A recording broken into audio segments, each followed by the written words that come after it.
Hello and welcome back to another My Favorite Crafty Things video for 2017. Today I'm going to talk about my favorite tools for coloring.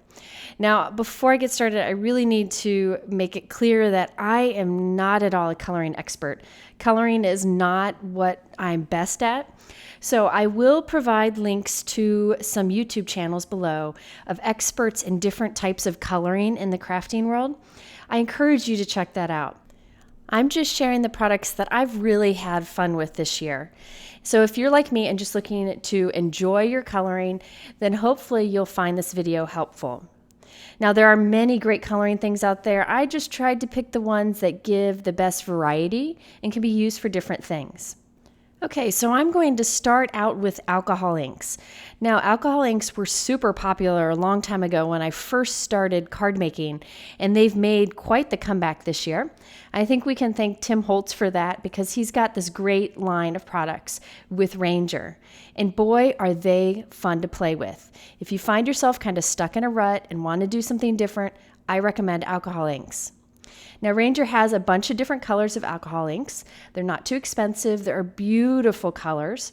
I tend to like the really vibrant colors, but they have soft ones too.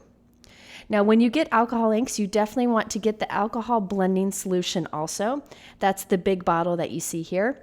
That allows you to kind of move the color around on your paper and do some really cool techniques. I also like to use basic rubbing alcohol along with the blending solution. They also have mixatives. These are metallic alcohol inks that you can use along with your colored inks if you want some metallic shine. Now, my favorite paper to use alcohol inks with is Yupo paper, and Ranger has my favorite Yupo paper. This white is just fantastic. This is kind of like it's a synthetic paper and it's like nearly impossible to tear, but you can cut it. And it's perfect for using with alcohol inks. You can also use glossy cardstock, but I prefer how the colors move on the Yupo paper. So I recommend that if you're going to try the alcohol inks.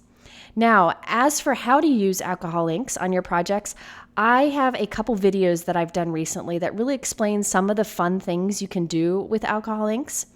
Basically, you drip them on your paper, you can move them around in different ways, and you let it dry and you get a really cool kind of marbly looking background.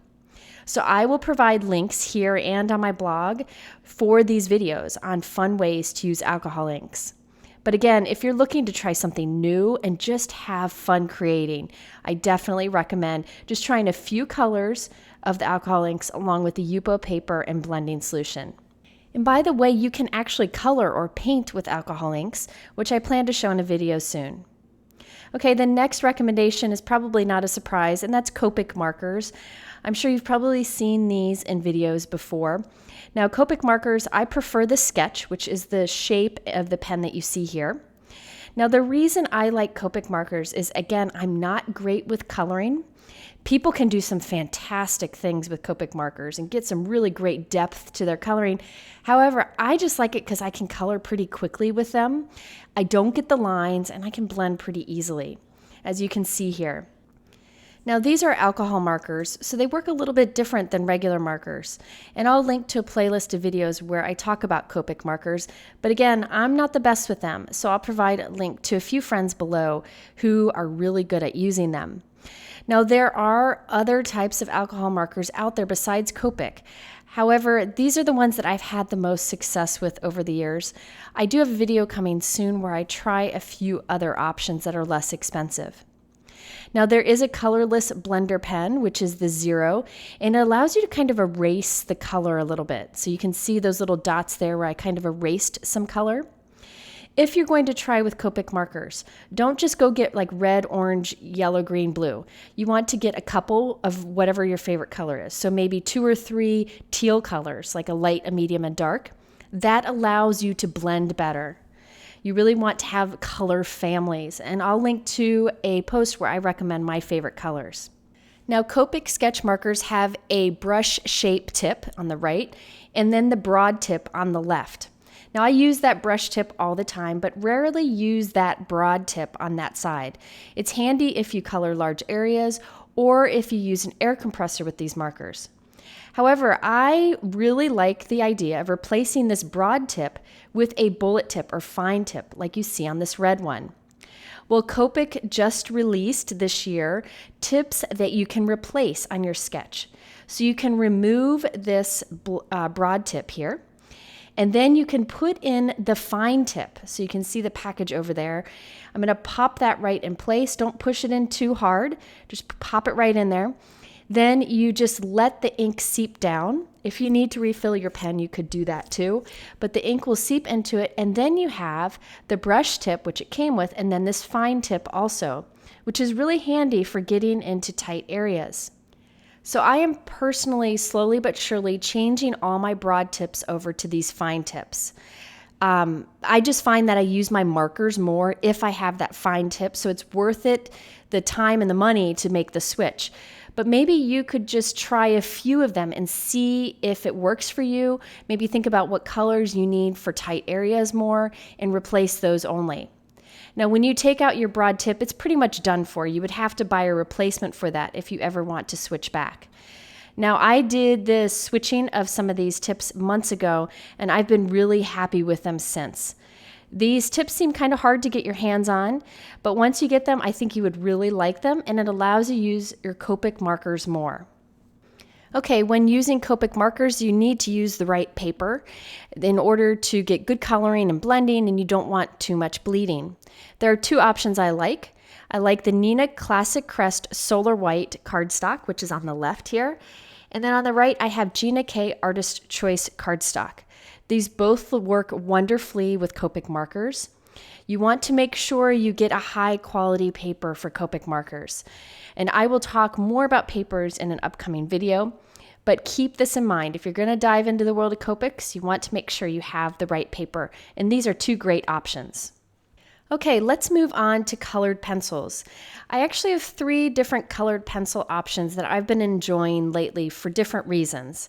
Now, I was hesitant to share all 3 here today, but they are different, and I wanted to show you different options. I do feel they are all fantastic products.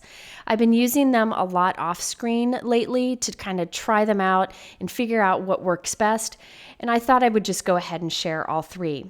First, we have the Chameleon color tone pencils. Now, these are really cool. They come in this nice box, so I've been taking these on the go a lot to color lately. Now, the cool thing about this box is that you can actually flip it and use it as a stand. And on the bottom, they have little color swatches there, so you can see what colors each will give you. Now, the really innovative thing about these pencils is there are 25 pencils in this box, but there are actually 50 colors because each pencil has 2 ends. And the 2 ends are colors that blend well together. You can make the colors lighter by coloring lighter, darker by coloring a little bit more or with more pressure, and you can just blend 2 colors easily by flipping your pencil around. Now, I use these with Gamsol, and I have found that the results are fantastic. Again, this is the box that I take on the go with me quite often. So you can see there are 2 colors on here, so you can know which blend together without having to think at all. It really makes the process simple. So if you're looking for some pencils because you just want to try coloring and having fun with it and you don't want to put too much thinking into it, this might be a good option for you because the pencils have the 2 ends that work together so nicely. Now, I am trying this out on my Gina K Artist Choice cardstock, which I just showed you for Copic markers. Works great for colored pencils too. Now, there are many papers that work great for colored pencils, but this is definitely a great option. So you can see here that these 2 colors blend quite nicely. One of the other things that I like about these really high quality pencils is that they don't seem to break much. I have not had any breaking at all with these. Now, you can use your colored pencils, including these Chameleon colored pencils, with or without Gamsol. Gamsol allows you to blend colored pencils effortlessly. I'll talk more about Gamsol in a minute, but I'm going to show you here how well it works with these particular colored pencils. So I put down some 2 shades of purple there onto my paper. I have my pencil stump here, and I'm going to touch it to the tip of my Gamsol bottle, and that absorbs some of the Gamsol into the tip. And then I'm just going to rub this over my colored pencil and look at how it blends it out, smooths it out, makes it look just buttery and beautiful. Again, you can get beautiful results without the Gamsol. These pencils are very buttery, and I really like how it goes down on the paper. But for me, I'm faster with the Gamsol. That's why I prefer to use it. And here you can compare the Gamsol on the top without the Gamsol right below it. Beautiful results with both, but the Gamsol area is definitely smoother. So in summary, I would recommend these pencils to anybody who likes to color on the go like me, or who wants just effortless coloring with pencils. It really is easy that the two colors are on the same pencil, so there's no thinking involved. And they work great with or without Gamsol. So if you're just looking to have fun with colored pencils, you might want to give these a try. Now, the colored pencils that I've been using for many, many years are the Prismacolor Pencils. Now, these are wax-based pencils that are very high quality. They have a soft, thick core, so the color goes down like butter. So you can really layer these and get beautiful results. However, some people have issues with breakage, so you want to be careful with these. You don't want to drop them on the floor because you might break the lead inside of the pencil. Now, I keep mine in this Organize More pencil caddy, which I'll talk about in a video very soon on organization. But I find this is a great way to protect my pencils and easily grab the ones I want. Now, these are available in 150 colors, and I'm crazy and I splurge for the 150 pack.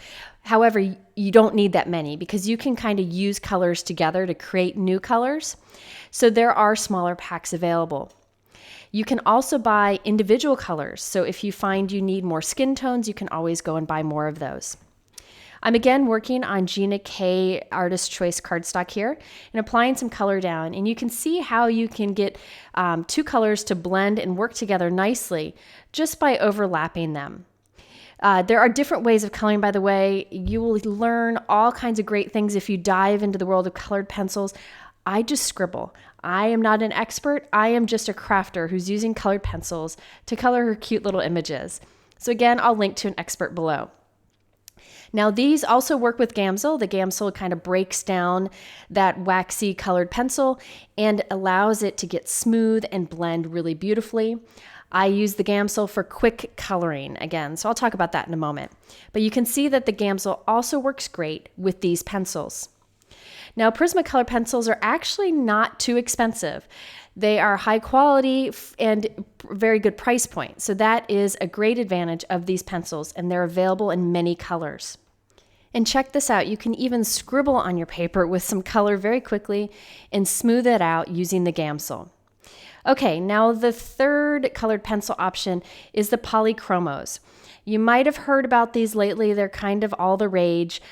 I will tell you, I started out with the smaller pack and I just splurged and got this 120 pack. And look how beautiful it is. It comes in this tin with these little elastic handled trays. And look at those colors. I just want to sit here and stare at this all day. Absolutely gorgeous. So these come in 120 colors. Now these are oil-based pencils, so a little bit different than the Prismacolor. And I will be honest, I don't notice as much of a difference going on the paper as the experts do. There is a difference, but I just do such quick coloring that I find that they perform very similar. However, there are some big differences. These are actually very break resistant. So when you're coloring, the tip seems to stay sharp longer, and I haven't had any breakage whatsoever with these. I just upgraded to this bigger set, and you can see how beautiful they go on right out of the box. Now these are light fast, non-smudge, and waterproof. So this is like the super high quality of colored pencils, and they really are wonderful to work with. So in my videos, you might see me use these different pencils over the next few months. You can use any of them for the techniques I do.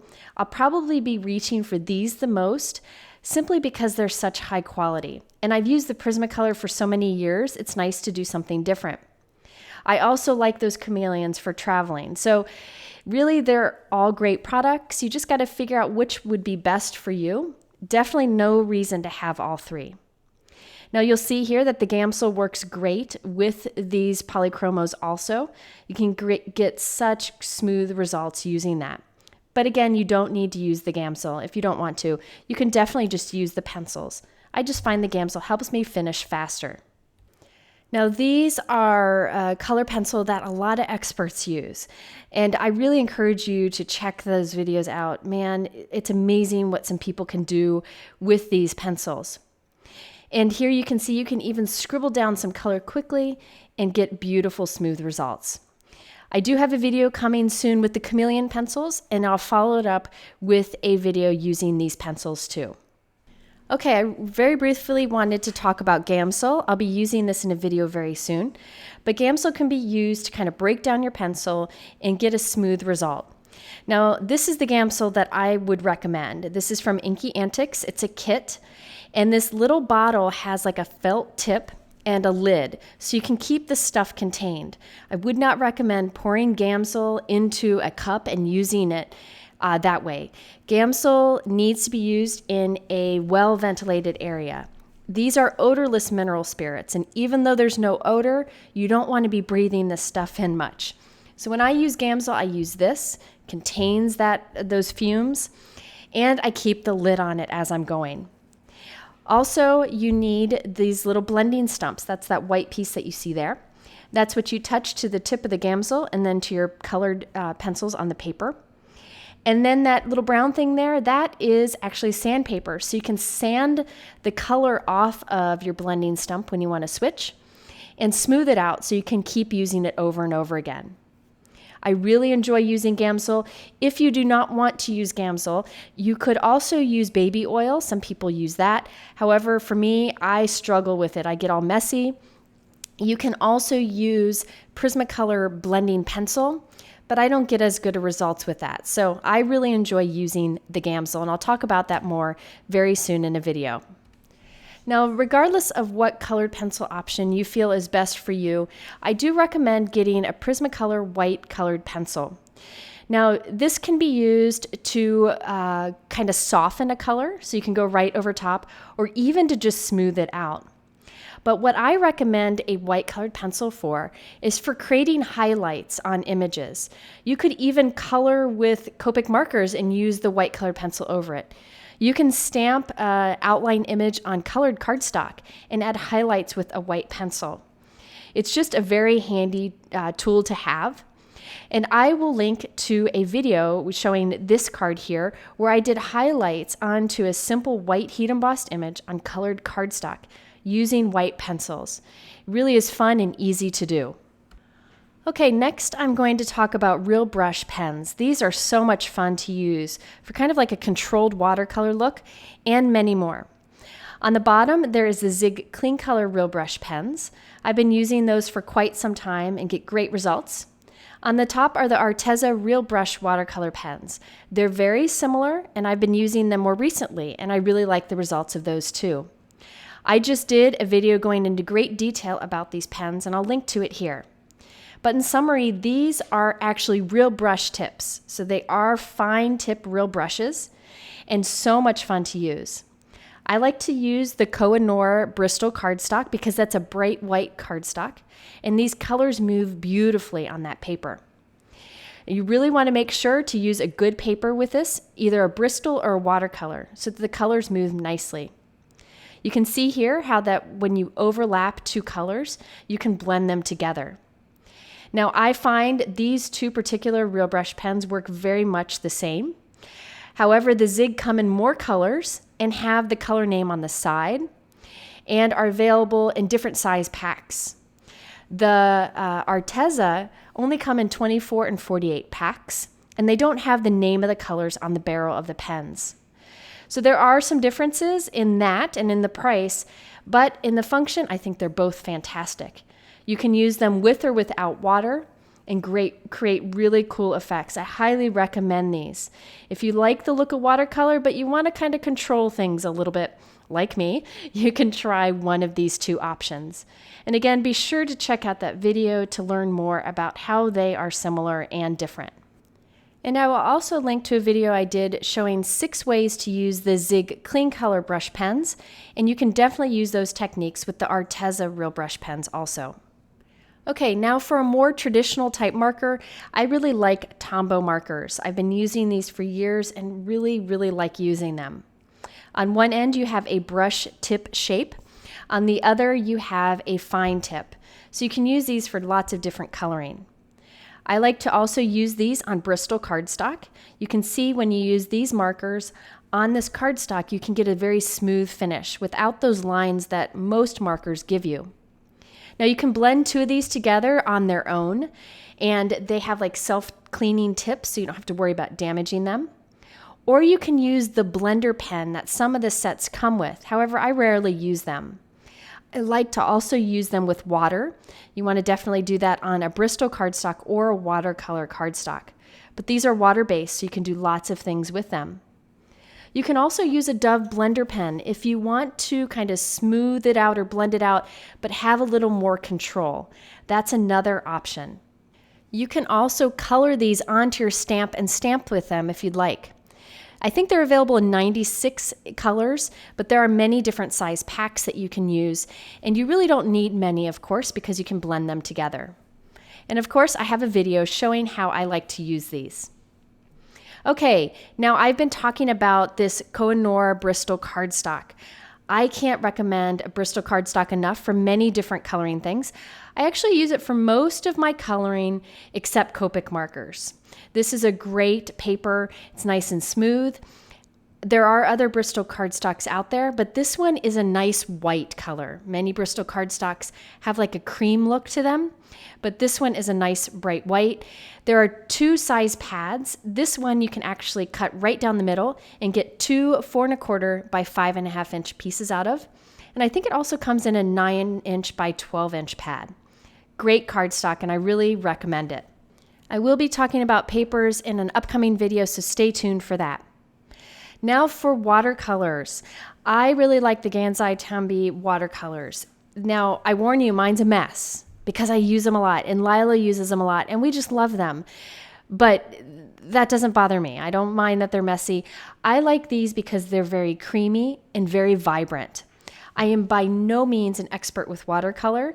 My friend Christina Warner can teach you anything you want to know about watercolor, and I'll link to her.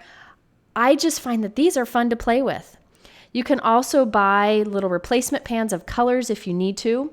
There's a color chart in the lid of the box. It even includes, the biggest set of these includes the metallics there on the right. There's like a pearl, there's like a gold, really fun to work with. I use these on watercolor paper. The watercolor paper I like is the Tim Holtz watercolor paper, simply because it's bright white. That's important to me. It has a texture on one side and smooth on the other.